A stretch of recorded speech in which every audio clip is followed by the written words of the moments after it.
Good afternoon again, everybody, from what's quite rare here, actually, sunny Brussels. My name is Roderick. I'm the director of the EU office of the Heinrich-Böll-Stiftung, the German Green political foundation affiliated with the German Green Party.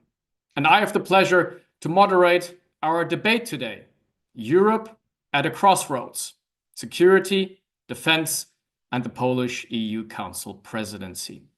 And this webinar today is, of course, a team effort organized by three offices, our Brussels, Berlin, as well as our Warsaw office. And I think this webinar today also couldn't come at a better time, quite frankly. You know, there are moments in time when you feel like you are really a witness to history in the making. And I think when we look back these last couple of weeks, or even from the beginning of the year, the inauguration of Donald Trump into the White House, the Oval Office bust up with Trump and Zelensky, the cutoff of US aid and intelligence to Ukraine, and then the restart of intelligence sharing, all moments where we feel like history is in the making. Then yesterday, we had the call, Putin and Trump, and a lot is happening. Commission President von der Leyen has said, we are living in the most momentous and dangerous of times. And the question in this whole geopolitical earthquake, let's say, is where does Europe stand? So far, it seems Europe has not been completely on the sidelines. The UK and France have taken the lead, bringing together a coalition of the willing. There are discussions on a European reassurance force for Ukraine to help and secure any potential agreement. Ursula von der Leyen has put forth a Rearm Europe initiative. She literally said, we need a surge in European defense and European armaments. And Germany, the long-standing fiscal hawk in Europe, has yesterday passed a vote allowing for massive investments in infrastructure and defense. And then today, it's obviously also publication day for the European Commission. The European Commission put forth its white paper on European defense. And then tomorrow on Friday, we have the European Council. A lot of things are happening, a lot of dynamism, a lot of developments. And I think today's webinar will be an opportunity for all of us to make sense of these events today and discuss them. And for that, we have three fantastic experts joining us from Warsaw, Berlin, and from Washington, DC. We want to discuss with them three particular thematic blocks. First one is the what the hell is going on? What do you make of it? How do you assess these developments, particularly from the national perspective, from the perspective of Warsaw, Berlin, and Washington, D.C. The second thematic block will be the financing. Where is this money coming from? Is this money actually enough? Is this going to work?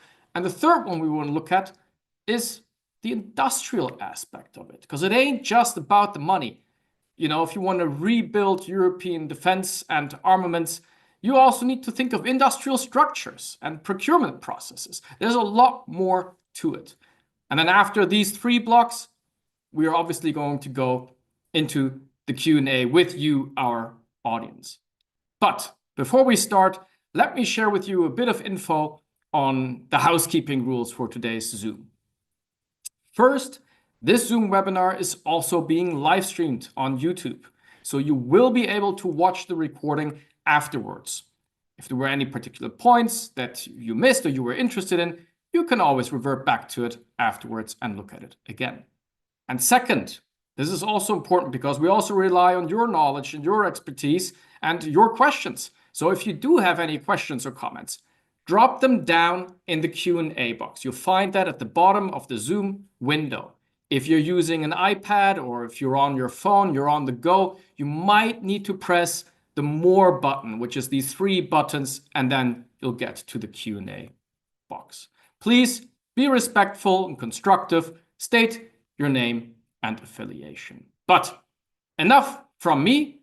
Without further ado, let's zoom into Poland I want to bring with me here on the screen Dr. Łukasz Maslanka. Łukasz is a senior fellow and analyst in the Security and Defense Department of the Center for Eastern Studies. Previously, he was the head of the Weimar Triangle program at the Polish Institute of International Affairs, and his main areas of research is the European Common Security and Defense Policy. Łukasz, how do you assess the recent developments from the Polish perspective? And let's not forget, this is the midway point, more or less, for the Polish Council Presidency. Do you think it's been a good job so far?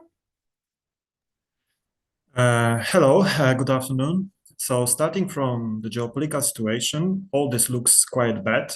When it comes to the Trump administrations, I think that the negative scenarios are realizing because we were wondering whether we could count on some kind of repetition of the first Trump term, which was quite conservative indeed. Not in rhetoric, but in deeds. But now we see a completely different picture, observing what's happening during the negotiations with Russia, but also in appointing key security and defense officials by Trump. It's looking like that this Trump term will be different. I think it's clear that the US administration is aiming for a ceasefire in Ukraine as soon as possible. Even at the cost of pressuring Kyiv into making significant concessions. From Poland perspective, there are two red lines. The first red line is the formal recognition of Russia annexations, and the second red line is any US-Russia agreements concerning European security, particularly the status of NATO member states. So crossing these red lines would necessitate profound redefinition of security policy toward the United States. However, Moscow may miscalculate its expectations, potentially demanding terms that would be seen by the American public as an outright defeat for the US. So I think that the prospect of a second Kabul in Ukraine still seems to be a psychological barrier for Trump. It is also worth noting that so far there have been no significant changes regarding the presence and activity of US forces on NATO eastern flank. So everything is like it was under Biden. I'm not talking about Ukraine, I'm talking about the presence of US troops in the eastern flank. I think also that the risk of a full-scale Russian invasion on NATO eastern flank remains low in the medium term. But there is a threat of intensified hybrid operations, particularly against the Baltic states. The goal would be to create a dilemma for the EU and NATO, how to respond, and potentially also to deepen divisions among allies.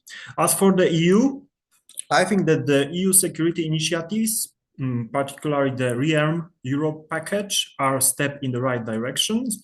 The EU's priority should be to help member states close capability gaps and continue military assistance to Ukraine. However, I think that collective defense and military planning will remain NATO's responsibility, even if US engagement in the alliance diminishes. Poland is also following with interest the discussion on the potential extension of the French and British nuclear umbrella on the rest of European countries. I think that the main consequence of Trump's policy could be the nuclear proliferation, but rather in Asia before in Europe. As for the Polish Council Presidency, the role of the presidency in the current institutional order of the EU should not be overestimated. In matters of security and defense, we also have a permanent representative, and the European Council is led by a permanent president. Observing the Polish presidency from behind the scenes, I see efforts to stimulate debate on key issues for European security, like military mobility, joint depth for defense, which is supported by Poland, the fight against hybrid threats, improvement of tools related to the fighting against hybrid threats, implementation of the Minister report, of Compass, etc., etc. Sanctions against Russia were also extended, albeit with certain concessions at Hungary's request. I believe that Polish authorities would be satisfied if by June they managed to secure the adoption of EDIP, achieve a council agreement on the Rearm Europe plan, especially on the common debt part of this plan, and launch the first chapter of accession negotiation with Ukraine. Poland also supports the confiscation of Russian assets in Europe and allocating them for further military aid to Ukraine. Great, thank you, Łukasz. I want to follow up with one brief question, if I may. I think you made some great points on the EDIP, the Rearm Europe initiative, but there were 2 points that I thought was interesting: the nuclear deterrence question, but then we also have the European Reassurance Force. How does Poland look at the European Reassurance Force idea led by the UK and France, and how does it look on nuclear deterrence? So for now, I think that even the Trump administration will be interested in maintaining the nuclear umbrella over Europe, because I think it's in core US interest. It will be really a sabotage towards US interest to lift this kind of umbrella. But I think it's worthwhile to have a discussion about second insurance for us, for countries like Poland, Germany, Italy, who don't have its own nuclear arsenal and for different reasons do not want and cannot have it. So if France and Britain would agree to modify its doctrine, it would be a very good step, because I'm personally not I don't think that priority are the technical details about where the nuclear weapons is stockpiled, whether there's joint training. I think the most important thing is the doctrine. So if, for example, France defines that its vital interests concern not only the French territory, but also the EU, it would be a very strong message towards Russia, because France's nuclear arsenal is, of course, much very reduced toward the Russian nuclear arsenal, but it's sufficient to blow Russians, all major Russian cities in the case of a war. So it's a very effective deterrent. So I think the most important would be the change of the doctrine, less the practical issues related to this fact. But I also fear that the effect of Trump policy towards allies could be a nuclear proliferation in Asia, because there are some countries in Asia who are ready to develop their nuclear programs in the event if they're not sure about US guarantees. Yeah, good point. And we'll come back to that later. I want to move a bit further west now and bring in Nicole König. Nicole is the head of policy at the Munich Security Conference, and she's an expert on European foreign and security policy and Franco-German security cooperation, actually, as well. Nicole, how do you look at all of these developments from a German perspective? Is this Zeitenwende 2.0 or Zeitenwende 3.0, or is it a completely different term that's happening now? Yeah, thanks, and good afternoon, everyone from Berlin. Thanks, Roderick, for introducing, for having me. I think you're quite right. What we're hearing in the past few weeks here in Berlin is that there is actually a lot of talk about Zeitenwende 2.0, and in some ways, it's almost feels like this is the more significant Zeitenwende. Because if we look back at 2022, of course, you know, the return of war to Europe, the Russian invasion, sort of a huge challenge to Germany's traditional culture of military restraint, or this idea of peace through economic interdependence. So that was the first Zeitenwende, and a lot of things happened after that. But if we now look at 2025, and this first Zeitenwende, in a way, you could say, ended this period of post-Cold War peace. But if you look now at 2025, what we're seeing is that actually what is challenged is this traditional transatlanticism, which actually dates back to 1945. So this idea that in any case we could rely on our US partners to take care or help us with our security. So this is a very big change that we're feeling here in Berlin as well. And what I found quite striking in that sense was that Friedrich Merz, on the evening of the election, actually was in one of those talk shows with all the other candidates, and already then sort of endorsed this idea of European strategic autonomy. And that's striking for somebody who is from the CDU and who has always been a very staunch transatlanticist. Now, when you sent me questions ahead of the session, you asked me whether the penny had dropped in Berlin on EU defense. And here I would say that I think it has dropped on European defense. I mean, we have seen these statements that, Friedrich Merz is willing to do whatever it takes for European defense. We have seen a proposal by Boris Pistorius to provide a roadmap on better burden sharing within NATO. We have heard Friedrich Merz yesterday saying that we're moving towards a European defense community, which is this old but very ambitious proposal for an autonomous European pillar within NATO. But where I think it is perhaps less strong is EU defense, because if we look here, we still have a rejection of Euro defense bonds. We have a strong focus on national spending, and going hand in hand with that, the reform of the fiscal rules that I'm sure we'll address later. So overall, I think yes, Zeitenwende 2.0. A huge sea change, particularly because of this transatlantic dimension and a strong focus on a more autonomous European pillar within NATO. Quick follow-up. Is this shared amongst the German population as well? Or is there disconnect between political elites and the German population? How do Germans view this rearmament drive? Well, I think it depends. If you look at the opinion polls, what I find interesting is that there's quite a lot of backing for this new debt package that we're seeing, especially in terms of infrastructure, but also in terms of defense. If you then look at public opinion, for example, regarding the delivery of the Taurus, then you will see that actually still majorities are against it. And if you then look at the differences between Eastern and Western Germany, you will see that especially in Eastern Germany, there's still quite a lot of opposition to that. But what I found also striking is that you see, for example, that depending, of course, on the poll, but that you also see majorities in favor of German participation in some sort of peace-keeping mission in Ukraine. And I think that's, again, significant. Yeah, that seems like a big change. I don't know if you could have imagined that a couple of, years or even months ago.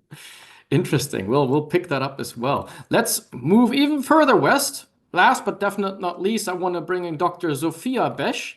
Sophia is a senior fellow in the Europe program at the Carnegie Endowment for International Peace. Her area of expertise is European defense policy and European politics. And Sophia also teaches as an adjunct lecturer at the Johns Hopkins. Sophia, what does Washington, D.C. make of all of these initiatives? Are they taken serious, or is this, Europeans trying to be serious, but not really?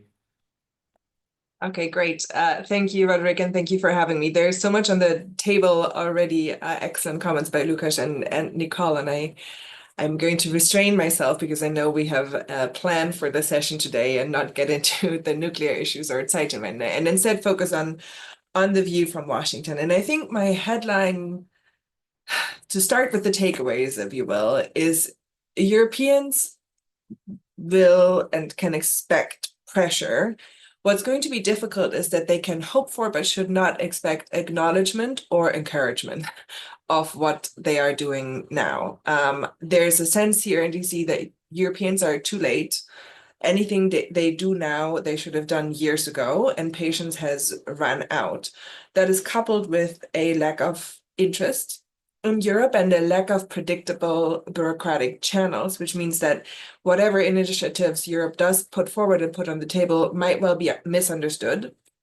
And there's, I think, a misunderstanding still in Europe of what is commonly referred to as a transactional style from this administration, which implies that you give something and you get something in return, which I don't think is an accurate representation of what we're seeing. It looks much more, and I have written about this with my colleague Tara Vama, like an extortionate style of politics, where the other side is expected to give, but cannot necessarily expect something proportionate in return.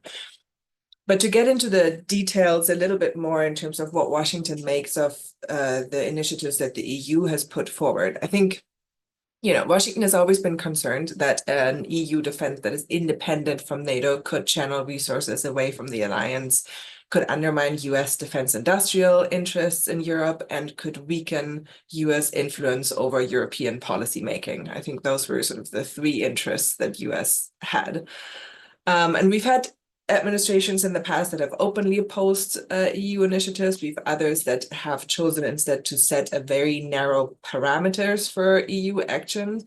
And I think, again, important to say, Europeans have been very happy to oblige and leave the bulk of their strategy development, defense capability supply, operational presence to the United States, keeping their own defense spending low. European autonomy in exchange for US protection was a good deal for both sides. How does this current administration feel about it? In the first Trump administration, after the EU announced plans for a European Defense Fund, so the first big defense industrial budgetary initiative, US officials from the Trump administration really strongly objected to what they refer to as the poison pills in the EU's regulation that would preclude third country participation by non-EU headquartered companies, pretty aggressively lobbied for US companies to have access to the EU funds, with limited success because the EU legislative process had already progressed. Then under the Biden administration, they took a more pragmatic approach, some openness to greater EU role in defense, but they still encouraged Europeans to work mostly through NATO, and they lobbied pretty hard for US access to PESCO and EDA agreements. Trump 2, I agree with Lukasz that it's a really different beast. I don't think that the lessons learned from Trump 1 necessarily apply to Trump 2. And I think the response to these EU proposals is in a way a test case. I mean, obviously, the US is mostly excluded from SAFE, the Commission's rearm proposals. They're a third country without a security and defense pact with the EU. And there are certainly those in the MAGA orbit that advocate for more leniency towards EU initiatives, right? They are essentially in favor of a new European security order with minimal US involvement, and they want to transfer responsibility for the majority of Europe's conventional, some even nuclear defense to the Europeans, and they're open to the EU contributing to that effort. There are some who are, sometimes they're new to this transatlantic defense field. They're not as deeply involved in the machinery of the Pentagon and defense industrial interests. And I've sometimes met with questions about why the EU isn't already much more involved if they have the money and the regulatory power, right?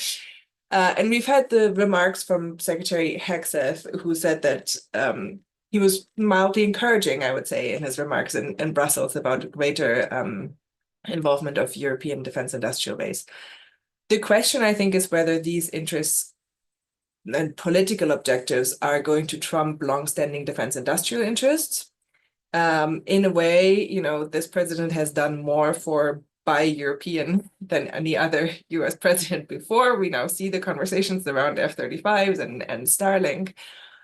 On the other hand, Europeans have announced huge defense spending increases. Unlikely that they'll be able to spend all that money on the European market. So there is also the aspect of if the spending pie is getting bigger, everybody is going to benefit anyway, and maybe you don't need to have such targeted lobbying against EU initiatives. I think we'll see in the coming weeks and months, but just to reiterate, even if there is pushback against these initiatives, I don't think that pushback has the same or should have the same weight as pushback from the US had in the past, both because of different processes, much more unpredictable, and also because a US that retreats or reduces its footprint in Europe has less of a right to get a boon from EU defense industrial initiatives. I'll stop here for now. I want to pick your brain on one question, and I think you gave already parts of an answer to it, and there probably is no easy answer, but it's also a question in the Q&A box that we have, and I think it's on everybody's mind, which is, can we still rely on the US when it comes to security and defense? And I want to use this opportunity to also ask our audience, please drop more questions in the Q&A box. But how do you see that? Is the US still a reliable partner when it comes to security and defense? Look, the short answer is no, not in its current form. And this isn't just about, there are lots of different strands of debate here. We have the Ukraine dossier, we have the operational military footprint of the US and Europe, troops and capabilities and extended nuclear deterrence. We have personnel. I don't know if you saw the news around Secure this morning, leaks that there is a debate in the administration whether Secure should be European in the future. All of those debates we can have individual webinars about, and there are different answers on all of those. I think how far we've progressed in terms of the US retreat and what we should expect. But the elephant in the room was the political credibility, right? And we know from the first administration, a council former advisors, that the president wanted to withdraw from NATO in his first term and was stopped by the administration. We may have the same president, but we have a very different administration this time. Yeah. Much less willing to stop him in his instincts, much more loyalist. We know that since returning to office, he has refused to exclude the threat of military intervention against a NATO ally, Denmark. He has suspended military aid to Ukraine and paused portions of intelligence sharing, which that isn't just wanting to retreat from Ukraine, get away from the conflict. That is willing to risk Ukrainian security to get his objectives in the negotiations. He has declared that he might support only those countries spending a set percentage of their GDP on defense. And the problem is he doesn't specify what that percentage is, and we can't expect that percentage to remain stable, right? It'll never be enough, yeah. Right, getting back to this sense of extortionism, it's no guarantee now if you spend 3%, and I would predict that it's not a guarantee if you spend 5% either. There are some who think that this president has a view of the world that comes close to a view of spheres of influence. And, if he accords Russia a sphere of influence, China a sphere of influence, and the US a sphere of influence in the Western Hemisphere, there are real question mark over how he will choose which European countries fall into his sphere of influence, fall into his sense of alliance. And, there are some in his orbit like J.D. Vance, who I would expect to make that distinction based on ideological affinity. There are some who would want it to be based on business interests, economic interests. But there is no longer a sense in this administration that a Europe strong, secure, stable, prosperous is a core interest of the United States. Right points, which brings us to the second thematic block where we're going in reverse order. So I'm staying right with you, Sophia, looking at this Rearm Europe initiative that von der Leyen proposed a couple of weeks ago. What do you make of that initiative? What are its opportunities? What are its risks? And maybe also its limitations? Look, so I think, again, to start with the headline, this initiative is good. It is essentially the EU getting out of the way. That's kind of how I read it. So the Rearm is mostly about financing. It's the EU issuing loans of up to 150 billion, thanks to borrowed money, which would go to joint procurement of a minimum of 3 countries, including Ukraine and Norway, but not, the UK or the US. The Commission has also proposed to give governments more leeway in, increasing defense spending, not counting towards their national deficits.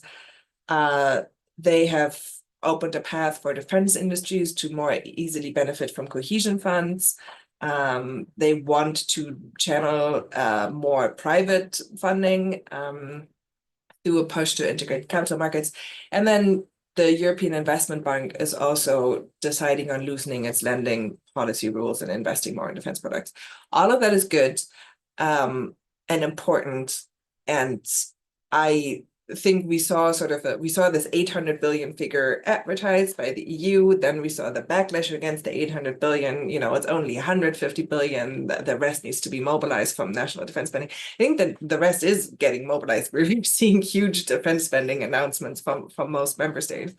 But the EU still really keeps member states in the driving seat on this. And that is going to be the huge challenge. I mean, we've talked, and Nicole and I have had many of these conversations, Lukasz, I'm sure, has too. We've talked about the money as the sine qua non for so long. We need to get the money. And now we have the money, and the problem isn't solved. I'm sorry to be no fun at a party, but the problem isn't solved with the money, because we need to have an organizing principle for European defense without the United States, that an agreement on defense industrial priorities, an agreement on how to organize armament. And the EU is not in a position, and it doesn't look to me like they want to be put in the position to be the organizing force behind that. I don't think that right now we have a NATO European pillar that can be the organizing force behind that. What we've seen so far is coalitions of the willing coming together, which is useful for short-term decision-making, but it's going to be really difficult if you want to use them to organize rearmament. And so, I think it's a very good proposal. Member states should agree to it. We need the money. We need for the EU to have a greater role, but it doesn't solve many of the big challenges that Europeans are faced with now. Let me bring in Nicole on this one, because as you mentioned, a lot of it is dependent on the member states. And it seems to me, Nicole, Germany is driving this forward with its defense investment package. But is this going to be a European defense investment package? And how does the Rearm Europe initiative and this German defense investment package, are they aligned, or are they two separate strands? How do we make sense of this? Yeah, thanks. I mean, first of all, I agree with a lot of things that you have said, Sophia. When you first heard the 800 billion, it sounded like, wow, this is really the big bang that we have been waiting for. But then there are a lot of assumptions underlying, and I think one of the assumptions has almost been met by the German side in the sense we're still awaiting the approval of the Bundesrat on Friday, but it seems to be looking good. And I do think that this is a historic step, as a lot of people have said yesterday in comments. You mentioned it, Roderick, initially, that this is a turn away from, or it's a U-turn away from Germany's traditional austerity policy, which really has been guiding its national but also European policy for the past 15 years. So in that sense, I think it's an important step. I think also it's an overdue step, because if you look back at the past 2-3 years, and also when you spoke to colleagues from the US, there was always the sense, yeah, Zeitenwende, that's good. Germany's response to it is good. The special fund is good, but will it actually last? Is it sustainable? Will Germany be able to even reach the 2% after this special fund is depleted? And I think with this package, if it's going through, then we do have an answer to that. And I think it's also very important in terms of the timing to take this, let's say, rather unconventional step to still decide it with the sitting Bundestag ahead of the NATO summit in June, because we can expect that there will be a new target, or what Sophia, you mentioned, maybe it will be a moving target, but I think we will have a discussion on an increased defense spending. And what I've heard from media reports on the corridors is that only for meeting the NATO requirements and the regional plans, you'll need to have 3.5 to 3.7% of GDP on average for the next 10 years of all NATO allies. So again, I think timely step, overdue step, and that's why also yesterday we heard the congratulations by NATO Secretary Rutte among the first people. Like, how does that link to Rearm Europe? I think there is a direct link because it also, this U-turn away from the austerity, fiscal hawkish position also went hand in hand with the call by Olaf Scholz in the first place to reform the fiscal rules. So his proposal at the Munich Security Conference was to exempt everything above the 2% from the EU's fiscal rules, so to have a actually more longer term reform. And now this has been quite surprising, of course, to many other EU member states that have been calling for more flexibility in the fiscal rules for years. And let's not forget that we have had that debate on the reform last year, and we haven't really seen much German flexibility in that debate last year. So I think in that sense, we have this, Germany will be spending more, it will work towards NATO targets, and it kind of influences also the European position. I think the big question mark is to what extent this will also lead to more joint procurement, as you said, Sophia. You know, to what extent will that actually lead to some kind of strategic consolidation in which Germany would have to be one of the key drivers? And I think there the jury is still out.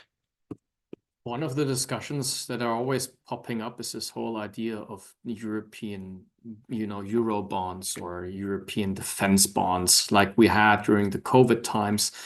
Is that still being discussed in Germany, or is this off the table now that this other package has come through?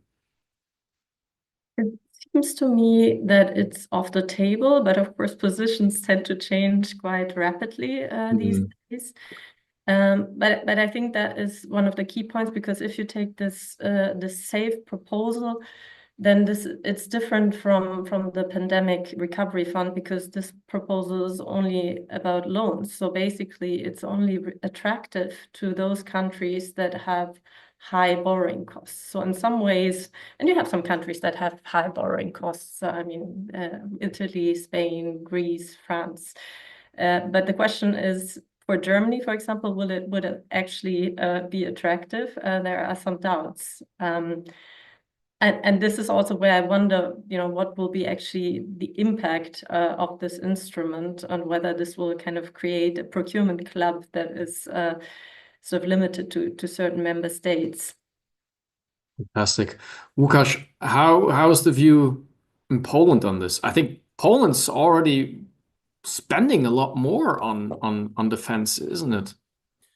Yes, in relation to our GDP, we are spending quite a lot. It's about 5% this year, maybe a bit less than 5%. And we make also important acquisitions in terms of land capabilities like tanks, rocket launchers, air defense systems. So we have a very complex program of modernization for our armed forces. I think this year a decision will be taken about submarines. So we invest a lot, and we are happy about the German decision. We are waiting for it quite a long time. I think that if I were German, I would also ask a question about how this money is spent, because in figures, Germany is spending a lot already, and even more than France, but the effect is not the same as in France. So German air forces are not the same French air forces. Why? If Germany is spending more than France in, I'm talking about figures, not about relation to the GDP. So this is quite optimistic, also because I think the Germany and Poland are the only EU countries that think in the categories of a possible high-intensity conflict. French armed forces and British armed forces are more directed towards expeditionary tasks. They have nuclear deterrence, which Germany and Poland don't have. So I think there's some space for cooperation between Germany and Poland in the task of, I would call, conventional deterrence. And for that, we need land forces that are quite big, quite huge, in order to be able to wage a high-intensity conflict like it's now in Ukraine. being waged. So there are some common challenges. Well, two questions that are in the Q&A box, which I think relate to the points that you just made. One is from Klaus, who's saying that, well, is this whole buy European debate also a debate taking place in Warsaw, or is Warsaw, let's say, putting all its eggs in the American basket, I don't know, American fighter jets, American tanks, American submarines? So submarines definitely won't be American. There are different options, but no of these options American. When it comes to tanks, I think the decision was made based on the capacity of supply. So, for example, Germany wasn't able to supply us with the amount of tanks we wanted to have in quiet, strict delay time. So this was decision made based upon the possibility of the delivery. That's why we buy American tanks, but also South Korean tanks.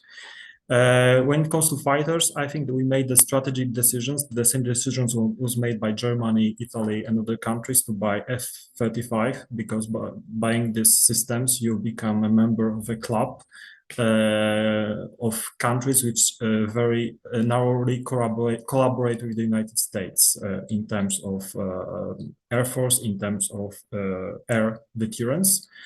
Also, there were some ambitions in Poland about joining a nuclear sharing club led by the US.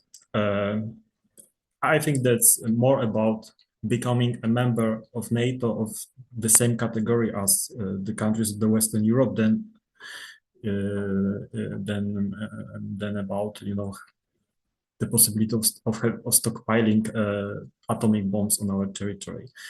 So we wanted to have the same status as Belgium, Germany, Turkey, Italy, and I think it's a quite good ambition. So the reasons are different why we buy the systems in the US and South Korea, sometimes about delay of delivery, sometimes about strategic choices. But we buy also something in Europe. We buy, for example, satellitary systems from France. We buy some air defense systems from Great Britain. We collaborate also with Sweden. So I think we have a quite diversified basket of acquisitions. We try also to develop our own defense industry with cooperation with partners. So if a partner offers us some attractive offset offer, it's also something that counts for us. Sounds like Poland's just trying to get its hands on everything that's out there. Interesting. We'll move to the third thematic block, which is, and that's actually a block that a lot of you already mentioned, money can't buy you everything, or money can't be the answer to everything. It's also a lot about the, the industrial side of things and the logistical and the administrative side of things. And so today we've had this white paper on defense published. And Nicole, have you had a chance to take a look at that white paper already? Is this the big step forward? I have had a chance, a quick look. So maybe I've overseen and I haven't really read the draft regulations, I have to say. But I think my initial assessment is that I think it's a good first step. So it's not the big step as such. And one reason being, we have already spoken about the funding bit. I mean, whatever we have seen in ReArm Europe is coming again in the white paper. I mean, in a way, the events have overtaken the white paper in that sense. And here, as we said, it remains to be seen how big the impact will be, both on national spending and in terms of joint procurement. But I think the other bit that for me has been a bit missing in the white paper is that the white paper refers to broad priority areas, whether it's ammunition, artillery ammunition, drones, counter-drone capabilities, air and missile defense, enablers. So these are quite broad categories. And if you look for concrete projects, then you have to look a bit deeper. I mean, there are two things that are mentioned explicitly.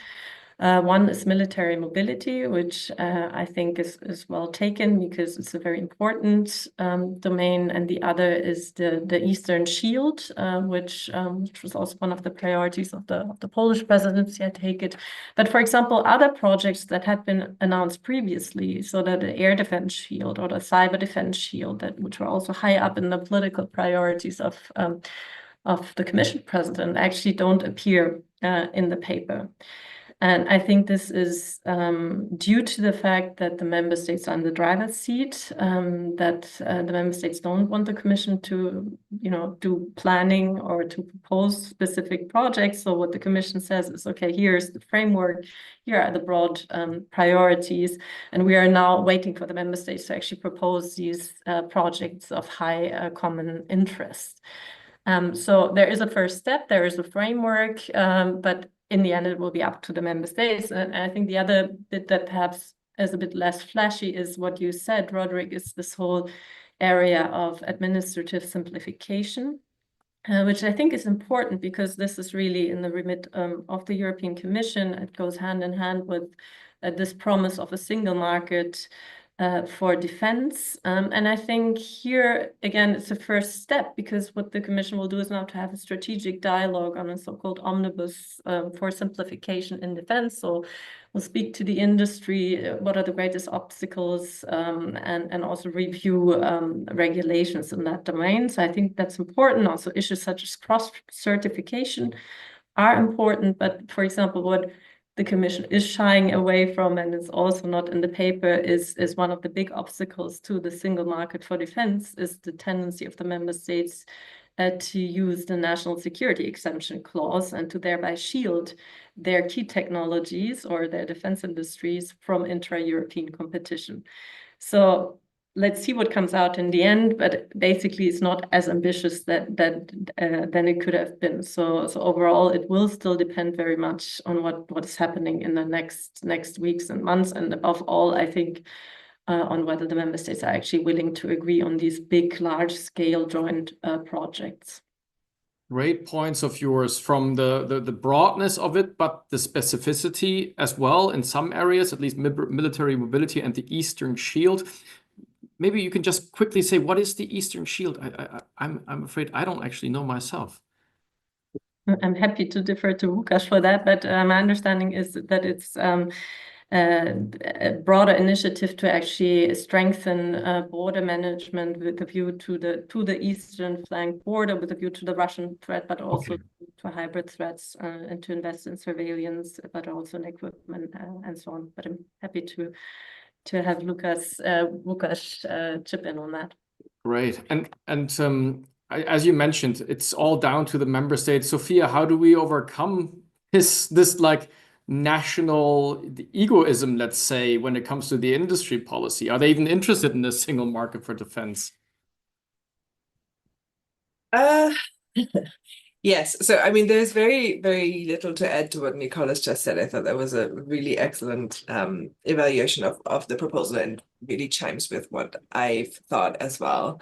So maybe I'll take a small step back and ask sort of why, and I think this goes to your question, Roderick, why, I mean, the proposals that the EU makes in the white paper are new in the way they are designed and in the specific financing proposal. I think there we've really seen some progress, but the general pitch is not new, right? The idea to ask member states to rely on the European Union to help them make joint procurement and development and research more effective and cheaper and quicker, that's not a new pitch. And so far, member states and defense industry have not bought that pitch. And I think it is relevant to ask why not, and whether what the EU is putting forward now addresses those difficulties. And, I feel like in really basic terms, the reason that the EU has not been able to convince national planners of the added value of going through the EU is that they don't trust that it'll be faster and cheaper to go through the EU. And this is where, the point that Nicole made about the omnibus proposals trying to reduce bureaucracy and trying to make it easier for industries to work together is really, really relevant, because so far, and it's important to say, we haven't had very many use cases of the EU being involved in defense industrial cooperation yet. We've had them in very limited areas and they haven't run for a very long time. But where we have seen them, it hasn't necessarily been cheaper and it hasn't necessarily been faster, right? So that's a really big obstacle that the EU has to overcome in the perception of what it means to involve the Union. And that goes to the question of how the EU can preserve the legitimacy of its efforts with all EU member states while achieving more effective governance, because the EU is, in defense industrial policy, as in many other industrial policy areas, always torn between its role as being an effective arbiter and its role as the institution that is supposed to advocate for all member states equally, and not all member states are equally going to benefit in defense industrial policy if it is aimed at being faster and cheaper. Second obstacle is that member states don't trust the Commission in this field. They don't trust the Commission even enough to let it gather data on the state of the EU's defense industrial base, which they're not going to trust the Commission as it is right now to enforce security of supply measures in a crisis that is related to the huge debates. They don't necessarily agree with the Commission's ambitions for autonomy and restrictive use of third country participation, right? So the Commission itself is a really new actor in the defense industrial space, and for a long time didn't have the resources, the personnel resources, and the expertise in the defense planning space and the relationships with the industry that would have allowed it to build up trust. And I'm not saying that can't happen, but it hasn't happened yet, and it needs to happen for this to work. And member states don't trust each other. And that goes, and defense industries don't trust each other. They haven't necessarily been the political incentives at national level. This goes to your question, Roderick, to encourage defense industries to work together and integrate. And for a long time, some member states would trust the US more than some European partners. And that had to do with political reliability, but it also had to do with, as Lukas said earlier, European partners and at times just not being able to deliver as quickly and at scale to the extent that the US was able to do. And I think, sorry, go ahead. No, I mean, that's of course a fair problem. If common projects in the past have not necessarily been cheaper or better or faster or whatever, then, and it's such a sensitive area, defense, right? Then it's difficult. Yeah. And it's a real catch-22 because you can make the case, and I think it's a fair point, that these projects, again, very limited projects where the EU has actually been involved, haven't necessarily been able to prove their added value because the money hasn't been there, right? And so it's a really difficult pitch that the EU is trying to make. Give us the money and then we'll show you that it's worth it. But the other big factor that has changed other than the money is, and going back to the beginning of our conversation, the new US administration. And things will have to change. The European defense industrial base is reorganizing. We have these huge injections of money. We have the beginnings of a new sense of strategic priorities and strategic consolidation in Europe. And why should the EU not have a bigger role in that? So I think if there ever was a moment for the EU to pitch itself better, it's now. And the EU has chosen to make a very modest, in terms of, its competency, a modest pitch. And I think you can see why they would have done that. You can see why they would not have wanted to go further than member states would be willing to let them go, why they wouldn't want to overpromise and then underdeliver. But in a way, they rely on member states to, as Nicole said, set the priorities that then the EU can follow up on. And we don't know yet what the forum is going to be for that. I mentioned earlier, we had the coalitions of the willing. Yes. Whether it can happen in NATO or not, I think we'll see in the weeks and months to come. Lukas, how is the situation in Poland on this? I mean, we've heard now the problem is with the member states. Is Poland a promoter on this, or does it also just focus on promoting its own industry? And what about the Weimar Triangle? I mean, isn't this possibly a format in which you can push some of these initiatives? So first, we are happy about the Rearm Europe program. We think that this is a step in right direction. For us, I think the most important are this part of this package that allows more flexibility, more budgetary flexibility, without being persecuted by Brussels about excessive deficit. I think that the possible use of cohesion fund and next generation Europe fund is also an important step, because this allows us reallocate some money that wouldn't have been used in any case to some dual use projects related to military mobility, building of shelters, Eastern Shield, which was mentioned by you, and is a project of fortification of our eastern border, so the border with Belarus and Russia. And this infrastructure that is being built there has also dual use. So the first is to deter a possible incursion of Belarusian or Russian army, and the second is also to make more difficult some hybrid activities provoked by the states, like for example illegal migration, etc., etc. So we are building some fences, some fortifications, also some system of surveillance. We try also to cooperate with European structures about that. Less important for us is this part based on common debt, and also the project related to defense industry, because frankly our industry isn't very happy about the results of the programs that so far have been introduced, especially at DIRPA. For example, we proposed a joint project with Baltic countries, some Nordic countries, about common acquisition of our Piorun system. Piorun is a portable man-pad air defense system, which is very good and also is being used in Ukraine.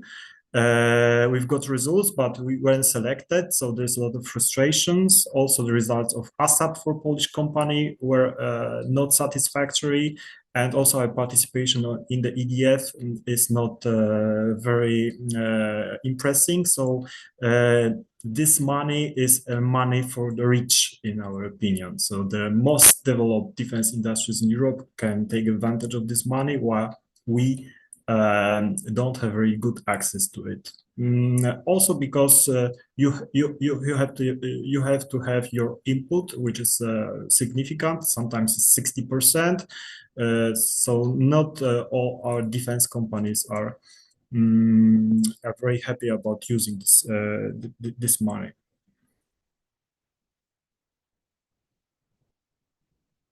What about the Weimar Triangle? Weimar Triangle, I think that this is a good political format to give some, common assessment of the situation, and also to propose to other member countries the direction of what should we do in Europe in order to enhance our security.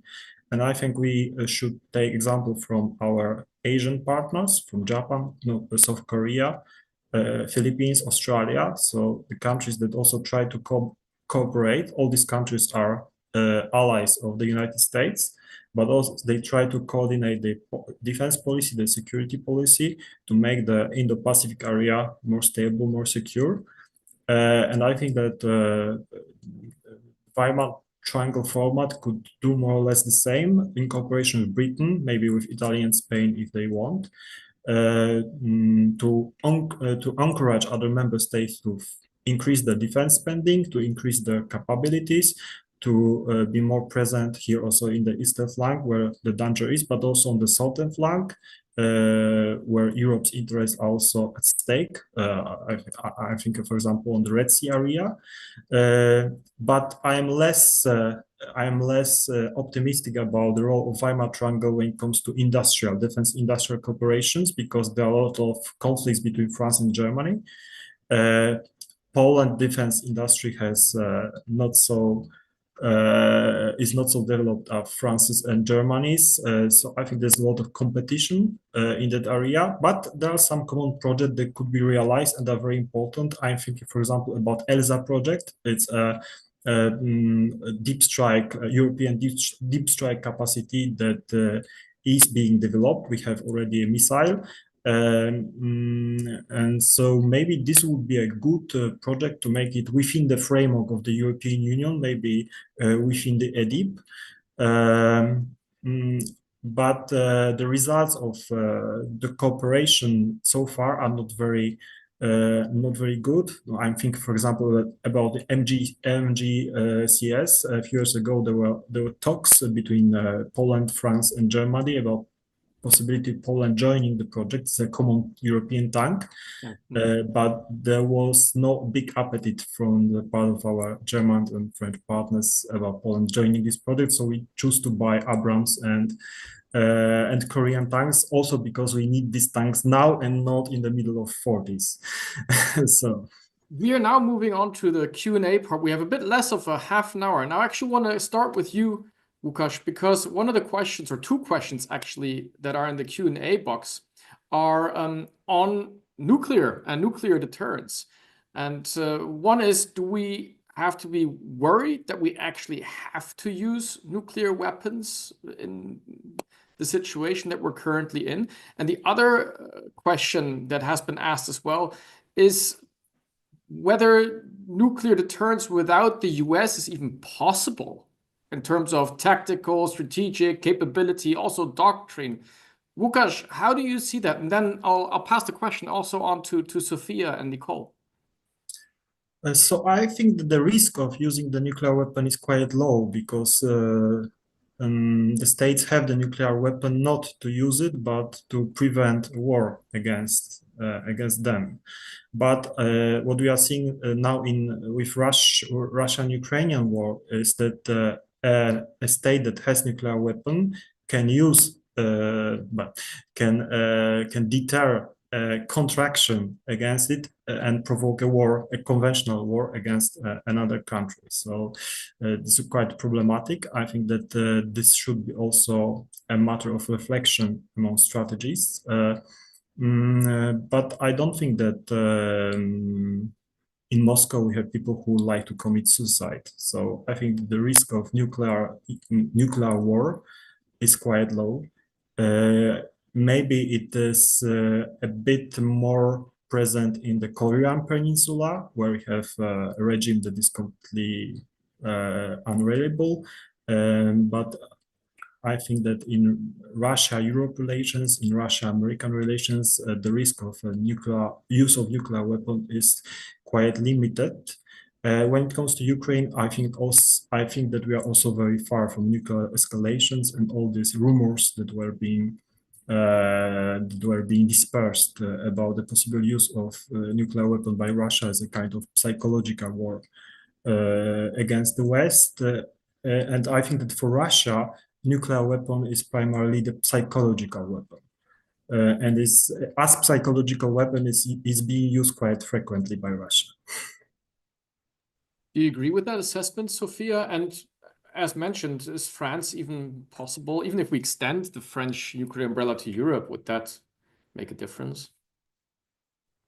Yeah, so I think it's really important to get into the details of this conversation now of a European nuclear deterrent, because we've talked about it as a headline for years, and I don't think there's much clarity in a lot of the public debate over what that would or could look like. Politically, the French offer has been on the table for a few years and has never been taken by the Germans, for instance. What does that mean? The French say that they have a European dimension to their nuclear deterrent. They've said that for a few years. The issue is the French nuclear deterrent is different to the US nuclear deterrent in that it is seaborne and airborne, right? It's on submarines, it's airborne on bombers and on jets. And the problem with that is that you can't have stationed French nuclear arsenal anywhere in Europe because it's seaborne and airborne. The US model, where you have US bombs stationed in Europe on European jets, doesn't really work for the French model. And so what we're really talking about in operational terms, because the doctrine technically is there's a European dimension to the French nuclear deterrent, in operational terms is signaling. How can you signal that the French nuclear deterrent would extend over other territory? Could you do it through overflights of, Rafale overflights, for instance, or could you have joint exercises that somehow bring in other member states more? What is another really important element of the French nuclear deterrent doctrine is its independence. And that was the big de Gaulle idea after World War II, that the French wanted to remain independent. That's why they're not in NATO's nuclear planning group. And that's also why, from my conversation with French colleagues, it looks fairly unlikely that you will have big involvement of other European member states over French decision-making or even financing of the nuclear deterrent, right? And so that is the conversation that we would have to have in the sort of doctrinal and operational details. But, the question that we have to ask before then is it realistic that the US would withdraw its nuclear umbrella from Europe? Why are we having this conversation now? Even the most proactive, let's call them, proposals about US retreat from Europe, like the dormant NATO idea, kept the nuclear extended deterrence in place. But there's political credibility, technological credibility, military credibility. And even if we're not talking about a withdrawal of US nuclear assets, the political commitment, and this goes back to my earlier point about US credibility, the political commitment, the idea that the US would go through concerted NATO decision-making in the case of nuclear threat is no longer, I think, credible in the minds of many allies, and potentially not credible in the eye of the adversary, right? In the eye of Russia. And that's why we're having those conversations now. I think really, so takeaways. One, the European nuclear deterrent would not necessarily look like the US nuclear deterrent. And two, on nuclear proliferation in Europe, and Lukasz has talked about it already, this is a very, very interesting idea. The whole stated rationale of the US extended nuclear deterrence was to prevent nuclear proliferation in Europe. Has that policy changed for the United States? We've had some comments by Albert Colby, where he talks about friendly proliferation in Asia. And to my knowledge, he's talked about it as a sort of last resort, not the ideal course. But still, and Lukasz has alluded to it, that would be a huge change in US policy. And it doesn't really fit with a general sense of prioritizing disarmament that President Trump has put forward.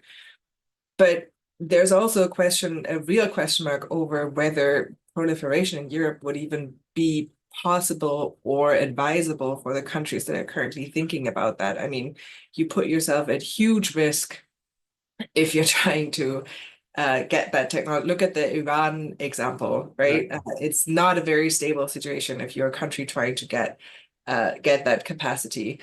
And very last point on this, a really important aspect of the US deterrent in Europe is its conventional force and not its nuclear force, right? I mean, that is what Russia is currently most afraid of. And if Europeans want to have a nuclear mission of their own, they would have to ramp up their conventional forces significantly. Otherwise, they would signal a lower threshold for their nuclear deterrent if they don't have the same conventional force. And that would create a very, very unstable situation. So the nuclear debate, and no one here has said this, but I see it in the public sometimes, the nuclear debate is in no way a replacement of conventional deterrence posture.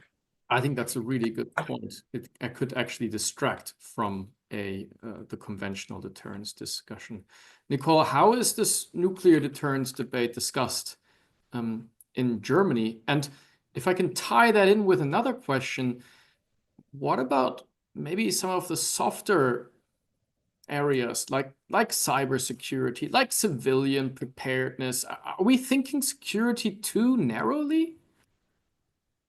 I mean, in terms of the nuclear debate, Sophia has already explained it quite well. We had this offer for a dialogue on the European dimension of the French nuclear deterrent already in 2020. We had no German response, you could say. We then had the debate came up again last year, just before the Munich Security Conference, when then not yet President Donald Trump mentioned basically that if you don't spend enough on defense, then, well, inviting Russia to do whatever the hell it wants. We had that debate then again, but I do agree with Sophia that the debate and also the op-eds we saw then were often misguided and somehow not really to the point. We've seen now again President Macron renewing his offer of a dialogue. He was very clear in his speech that this is not about sharing sovereignty. And this was never about sharing sovereignty. You cannot decide by committee on whether to press the button. So that's something that he made very clear also to his own domestic audience. And I think what has changed is now in the German debate, the openness to actually engage with that offer of dialogue. So we have seen Friedrich Merz really engage with that, say we need this dialogue, we need this dialogue with the French, with the Brits. And I think it's not to replace the Americans. I think that's very clear. I think there's very strong preference here in Germany to hold on to nuclear sharing as long as possible. But I think it's about what you mentioned, Sophia, and to actually speak about this second insurance policy, to speak about signaling, to better understand the doctrine, to foster trust. Because in the end, and you've both mentioned it, it's a political weapon. So it's very much about trust. This is why we're having this debate, because we have a problem of trust with the current US administration. But we also, I think, have a slight problem of trust with the French option, because I mean, for the Germans to say our security is part of vital interests of the French. I mean, we have a mutual assistance clause enshrined in the Aachen Treaty. We're neighbors, but I think it's a bit more difficult perhaps for countries further to the east. So my take on this would be to actually take on this offer of dialogue, obviously behind closed doors, to have a discreet dialogue on that, and to foster this trust, to foster this mutual understanding, and to see how you could think of that as a kind of second insurance policy. Do you feel like this debate, though, is being too narrow, that we're missing out on the cyber defense aspects, for example, which was mentioned by one participant, or on the aspects of human security more broadly? I mean, I think it's normal to have this debate very strongly focused on defense spending at the moment, because we have the situation with Ukraine. We have a clear threat perception. We have years of underspending in the field of defense. And we have a kind of different US administration than we had before. So I think it's natural to have that debate, but obviously also to look at the broader notion of security. I mean, this is what we saw in the debate on the constitutional reform here in Germany. Of course, cyber has to be part of it. There is a huge debate on civil preparedness. We will have, after the white paper on European defense, also another strategy by the Commission, which is the Preparedness Union strategy, which is much more about civil preparedness. We have these debates also at the national level, also inspired about this idea of total defense. So I think there is a broader debate. I think at the same time, there is a bit of a danger of turning inwards. And I think one of the questions was also about cuts to development cooperation, to humanitarian aid. And I think we have to be very sensitive about that, especially if we consider the huge cuts from the biggest donor and on the implication that this is creating worldwide. Great. Thank you, Nicole. Sophia, how do you look at that? And then I'll move to Łukasz after you, because I think maybe there's also a lot to learn from Poland when it comes to civilian preparedness. But Sophia first. No, you're right. Poland should speak first. The Poles and the Baltic states and the Nordic states we are all learning a lot about civilian preparedness, about creating a shared sense of threat perception in your society, and a sense of trust in the military and in the government. Those are all the deep societal questions that, in particular, Western European countries have to face now. I mentioned earlier briefly, the different categories of US withdrawal. Strategic leadership is one of them. I think there was a lot of strategic education in a way that happened from the United States. If we can no longer rely on that, it'll have to come from somewhere else. And I mean, the EU is also getting very involved. NATO is getting very involved in these ideas of hybrid preparedness, civilian preparedness. I think we're moving on a little bit from the just hybrid labeling everything and getting again into the nitty-gritty of what it actually means. One of the most important takeaways, and there are several colleagues who have said this before me, like Minna Allen and others, is that in order to create a constructive conversation about civilian preparedness and threats with your population, you have to have solutions on hand. There's no point in scaring your people if you cannot offer them if you cannot tell them what the government is doing about it, And I think that is something that the Nordics and Baltics and Poland have been particularly good at, and that Germany can take some lessons from. Sounds like you need political leadership, and that's what Poland or Warsaw is providing, Łukasz. No, I hear there's no new rules on men having to do armed forces training, and maybe you give us an update how this whole issue of civilian preparedness is being seen in Warsaw. Frankly, it's not looking very good. Under Warsaw Pact, we used to have a quite developed system of civil defense, shelters, hospitals, which were ready for an eventuality of a nuclear war. All this was important topics also in school, but after the fall of the Berlin Wall, it was a bit forgotten and neglected. And now politicians are waking up. And municipalities and local governments were asked to make a list of what they need to be done. And I think there's a chance that some initiatives will be put forward in order to adapt our systems. Also, taking examples from Nordic countries, especially from Finland and Sweden, which have their systems quite developed, and I think would be interesting to observe. I think the biggest achievement in the last years was the so-called territorial force.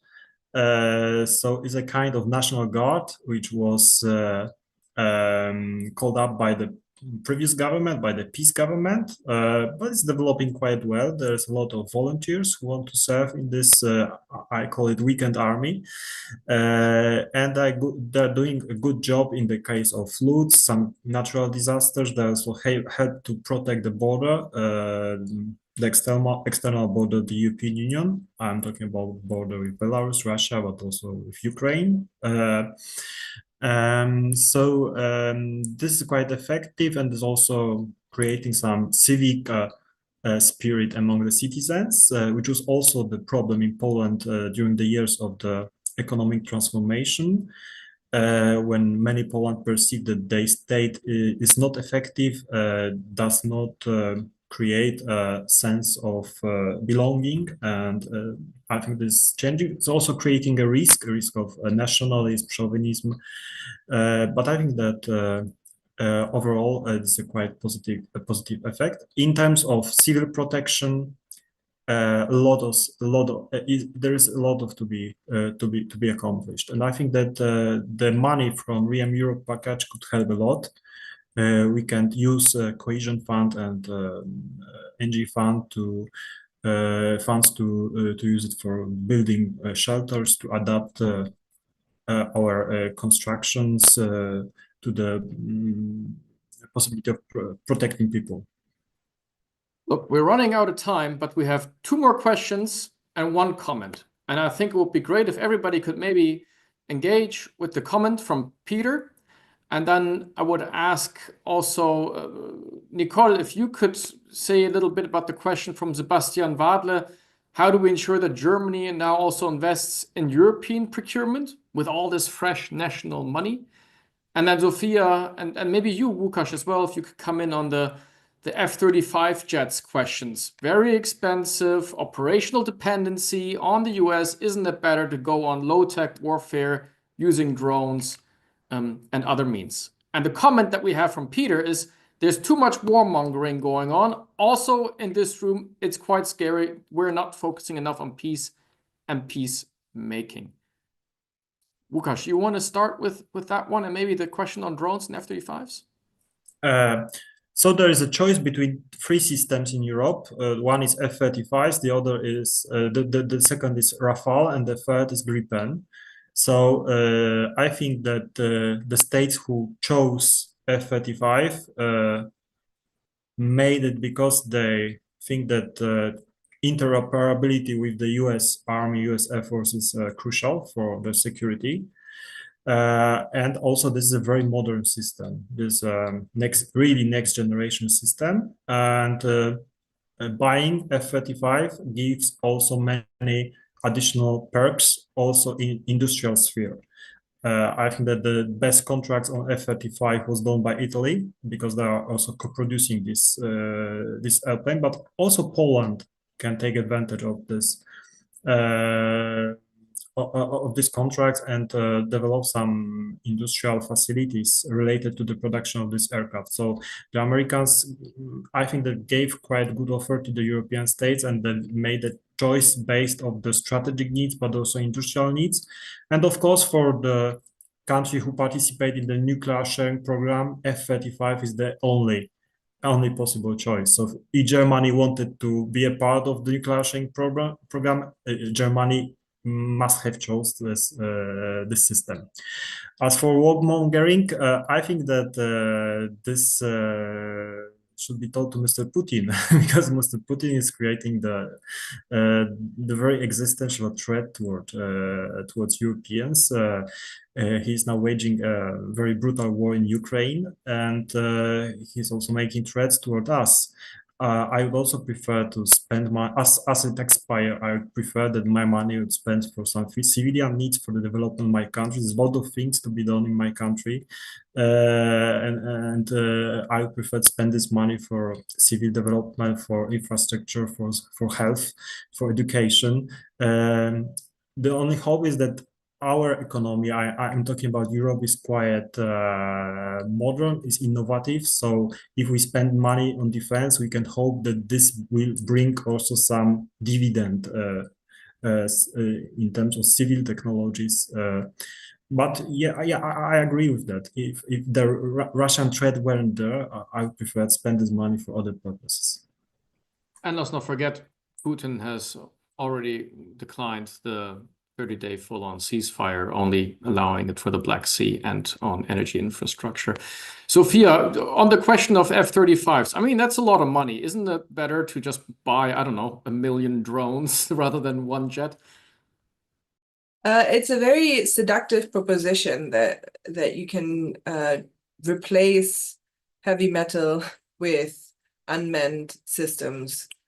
We have huge troop issues, we have money issues, and we have reliability issues with the United States. I think that the lesson from war fighting in Ukraine, which is the best example that we have of what a war with Russia, Europe's pacing threat, if you will, actually looks like, shows that we can't make that choice, that we have to have both, and we have to do both.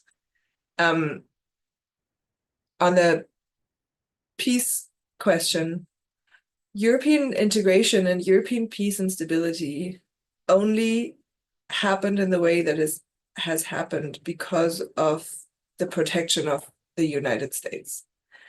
That has allowed for the EU to flourish. That has allowed for peaceful relations between European member states. And that project is under threat now. And it's under threat from Russia, but it is under threat from the US potential retreat from Europe. And if we want that project to survive, we have to make sure that the members of the project feel safe and that they can rely on each other to feel safe. The European Union cannot survive if the Baltic states, if Poland feel like the rest of Europe would not be there for them when Russia attacks. And I think that is an element of the conversation that I'm still sometimes missing in Western European countries that don't feel the threat from Russia as acutely as Eastern European countries do. And that is a threat that remains even if the war in Ukraine comes to a ceasefire. You know, I hope that we can get to a point where member states feel that sense of trust and responsibility for each other. And in order to get there, we have to have these really uncomfortable conversations. I think there is also an element, and this is why the speech of J.D. Vance at the Munich Security Conference was so interesting. There's an element where European peace and stability is not just under threat because the US is withdrawing, but it is also potentially under threat from within. And I define the enemy from within differently to J.D. Vance. I think that there is a backlash in Europe against the European project from parties and actors that are now receiving ideological support from the United States. And that too is a situation that Europe has to grapple with when it wants, if it wants peace and stability. And we have to, in the security community, take these things under consideration. That's why the German Zeitenwende 2.0 proposal is so smart in that it is not just about defense spending, it is also about infrastructure spending. Because, and here I completely concur with Lukasz, we cannot have this conversation about increasing defense spending without having a conversation about whether our societies deliver for everyone still on infrastructure and health and civil infrastructure. And so both of these conversations need to happen at the same time. Nicole, last word over to you. The question, to what extent all that fresh German money can also be actually moved towards European procurement and European initiatives. And then, of course, the question on peace and warming, but also any other points that you feel are relevant to be picked up. Yeah, I think on procurement, perhaps you have to distinguish a bit between EU level procurement and sort of coalitions of the willing procuring. I think one of the key points that I hear often when I speak to German officials is we need to, on the EU initiatives, we need an impact assessment. We need to understand that it is actually less expensive, that there are actually economies of scale, that it actually bringing the unit prices down. And if we have a clear assessment of that, maybe we would be more on board. So that's more kind of hint for the EU institutions that they need to get those numbers. And this is I think very important. I think otherwise what we have seen also, for example, with the ammunition initiative was that Germany was reluctant to join consortia led by the European Defence Agency and would rather rely on its own procurement agency, but also open national framework contracts to others. Or there are also examples of Germany procuring jointly with Norway. And I think Germany can also play a role in forging such coalitions of the buying, if you like. Doesn't necessarily have to involve the European Defence Agency. Can be also via OCCAR, it can be intergovernmental coalitions. So I think there are many options, but I think it's just to have this European muscle, I think is something that has been missing a bit in as I think was in the comment in the current decision, but also in the defense industrial strategy that was published last year. And on the warmongering point, I mean, I agree with what Sophia and Łukasz said. I think one of the points is really to say that this deterrence or this readiness is not actually about starting a war, but it's actually about preventing a war. So it's really about deterrence. And I mean, it's a bit like in the Cold War, where we were spending much more on defense, but at the same time also trying to engage in dialogue. And I think, Roderick, you mentioned the current negotiations and President Putin's reaction to call for a ceasefire and to make it conditional on, okay, but then Ukraine cannot receive more weapons.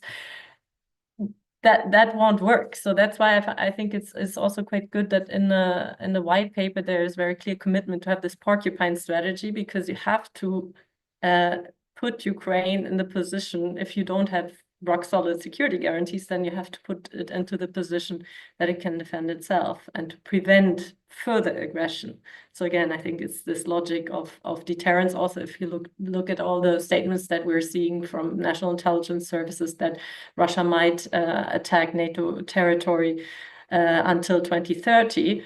Well, the point is to prevent that, and that would be then successful deterrence. Maybe some people would then say, okay, but why did we invest all that money? But that is also the logic of deterrence. So that would be my. I guess that's the danger of deterrence. If it works, you don't see it necessarily, right? It works because it hasn't happened. Thank you so much, Nicole. Thank you so much, Sophia. Thank you so much, Łukasz. This was a real tour de force, pun intended. Going through all these different difficult issues. European security and defense is a major central topic for Europe nowadays. It's something that we are also working on in our separate offices, so do check out our website, subscribe to our newsletter. We got a great policy paper from Sophia as well on the defense industrial policy of the EU. I want to also give a big thank you, not just to our experts, but also, of course, to the organizing team, all the colleagues from Warsaw, from Brussels, but also especially from our Europe North America department in Berlin at our headquarters. Thank you so much for the audience, for your questions, for joining. A little bit over time, but wishing you a sunny, at least here in Brussels now, late afternoon, and see you again soon. Take care. Bye-bye. Thank you.